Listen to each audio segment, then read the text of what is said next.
Hi students, आज हम पढ़ेंगे बीओएम सेमेस्टर 1 के इम्पोर्टेंट क्वेश्चंस। ओके, ये वीडियो आप स्टार्टिंग से लेके एंड तक देखिए, हो सके तो 2 या 3 टाइम्स देखिए, बीच में पॉज पॉज कर देखिए। ओके, क्यों बोलते हो, इस वीडियो में मैं आप लोगों को टोटली 5 यूनिट्स एक्सप्लेन करने वाली हूँ, इम्पोर्टेंट क्वेश्चंस। और ये आंसर्स आप लोग कैसा प्रेजेंट करेंगे आपके आंसर शीट में, ये भी ट्रिक्स बोलूंगी मैं आपको।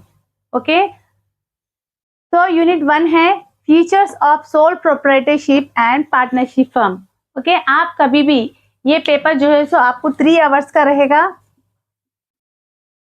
एंड 80 मार्क्स का है ये पेपर।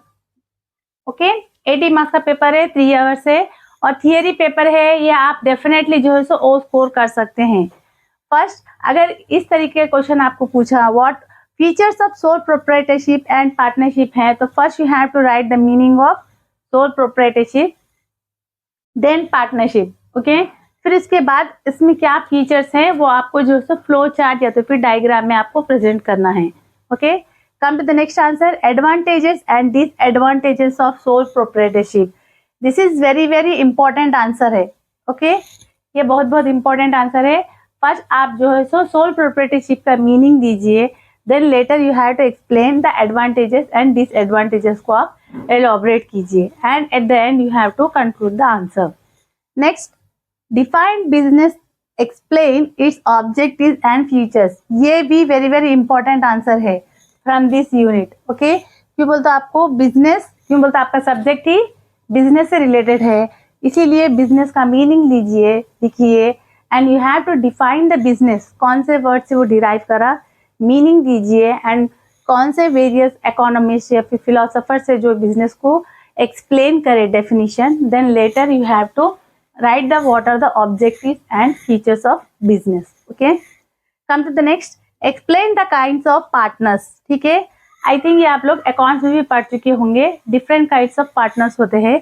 अगर इस तरीके का क्वेश्चन आपके एग्जाम में पूछा तो you have to first define the partner and then you have to write या एलॉबरेट, यानी कि देखिए इस तरीके से एलॉबरेट कीजिए, मैं आप लोगों को वीडियो में भी बताऊंगी। सी, ये है टाइप्स ऑफ पार्टनर्स हैं, पार्टनर्स के टाइप्स है यहाँ पे, और वो लोग उन लोगों के कैसे कंडीशंस रहेंगे प्रेजेंटली पार्टनरशिप में, इस तरीके से आपको बॉक्स ड्रॉ करना है and you have to present the answer. Okay,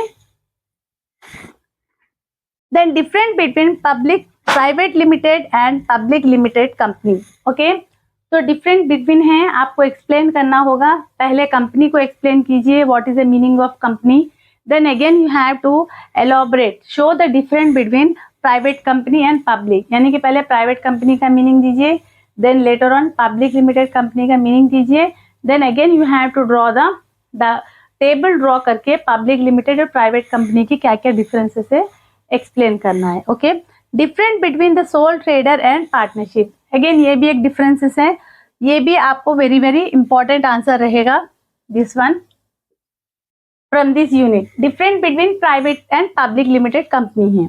okay, this is the fifth one, different between the sole trader and partnership. Come to the next unit.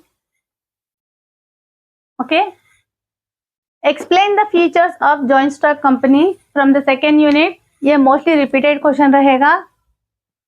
Steps and process of formation of a company. Okay, first again you have to write the meaning और क्या क्या steps है उसके process है, you have to elaborate one by one. Next, what are the advantages and disadvantages of joint stock company?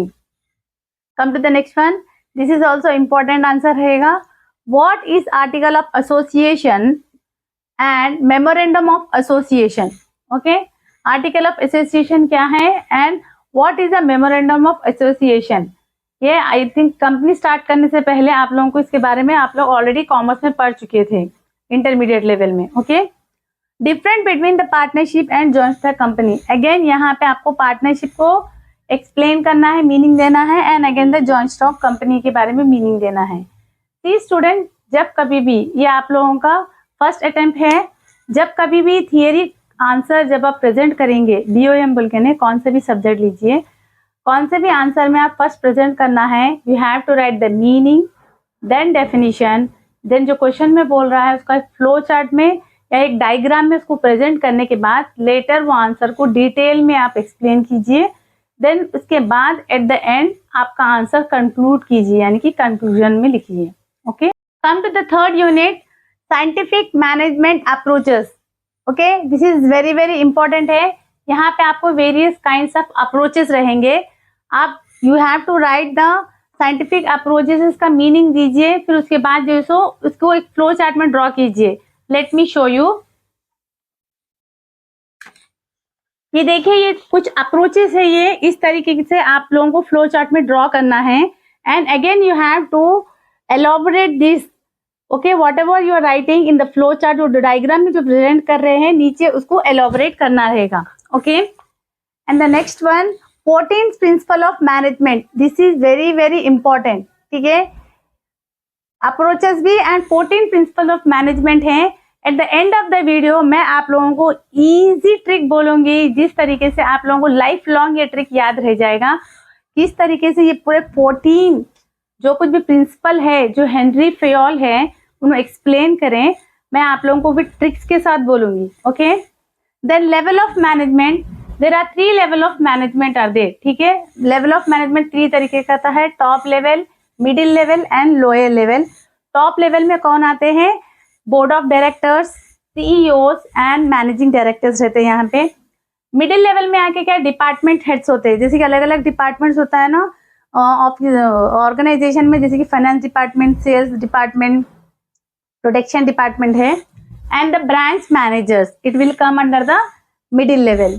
Come to the lower level, lower level is also known as operative supervisory या फिर first line management. Okay, इसको operative level भी बोलते हैं, supervisory level या तो फिर first line management है।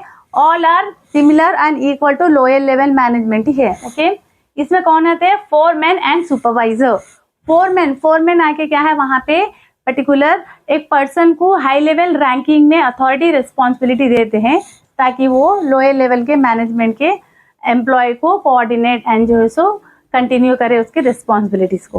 Okay, and importance of management, again you have to management का मीनिंग है कि क्या है? मैनेजमेंट, यानी कि पीपल मैनेज कर रहे हैं यहाँ पे। Okay, people are engaging managing the work of an entrepreneur. Okay, functions of management है, ये भी वेरी वेरी इंपॉर्टेंट आंसर है। At the end of the video मैं आप लोगों को 14th principle of management and functions of management के कुछ इजी निमोनिक्स बोलूंगी जो आपको याद रह जाएंगे। Come to the 4th unit, different between line and staff organization. Again you have to give the meaning of what is line organization, then staff organization, then you have to draw the table draw कीजिए। अगेन आप लोगों को differences बताना है। Okay, next, what is formal and informal organization? Again you have to give the meaning of what is formal organization, later informal organization, then show the differences in a box या फिर table draw कीजिए। Explain the steps, importance and objectives of MBO. MBO is nothing but management by objectives है, ये very very important है ये chapter में answer. Okay, come to the 5th unit, different between centralization and decentralization. Okay, ये आप लोगों को 14 principles of management में ओनली एक 2 मार्क्स के जैसा रहेगा, बट ये होल चैप्टर में ये इंपॉर्टेंट आंसर है। सेंट्रलाइजेशन है, डिसेंट्रलाइजेशन। सेंट्रलाइजेशन यानी कि ये डिफरेंसेस है, यहाँ पे you have to elaborate. First give the meaning of centralization है, then decentralization differences show off करने का है। यानी कि यहाँ पे अथॉरिटी, रेस्पॉन्सिबिलिटी, पावर्स जो है सो सिंगल हैंड में रहते पर क्या कॉल करते हैं या फिर क्या बोलते हैं। एंड डिसेंट्रलाइजेशन, यहाँ के अथॉरिटी, रेस्पॉन्सिबिलिटी किस तरीके से डिवाइड होती है, you have to find out. Okay, various techniques of effective coordination. Next, and the next one is discuss the guidelines of delegation and various barriers of delegation. ठीक है, delegation का meaning दीजिए आप, उसके guidelines, and then later barriers क्या है, you have to elaborate in a flow chart. Advantages of centralization and decentralization है। अगर आप ये आंसर पढ़ लेंगे तो you can also give the answer, you can present this answer also. Okay. Now it's time to remember 14th principle of management with the trick and the mnemonics. Okay, so the mnemonic is that you see USSR O I see. ये क्या बोल रहे हैं ma'am? आप बोल के बोलेंगे आप। तो ये 14 प्रिंसिपल्स हैं जो आप इस निमोनिक में, यानी कि ये निमोनिक में याद कर सकते हैं। D stand for division of work, A authority and responsibility, D again stand for discipline, unity of command, centralization and decentralization, unity of direction, scalar chain, stability of tenure, remuneration, order, initiative, subordinate of individual interest, equity and spirit de corps. ये हो गए Henry Fayol के 14 principles of management. ये very very important answer है जो आप इस mnemonic से याद कर लेंगे तो आप लोगों को ये जंबल करके लिख सकते हैं। आप लोग, जरूरी नहीं है कि स्टेप्स नहीं है, 1 के बाद 2 ही आना है बोल के। You can just remember the trick, you can easily present your answer.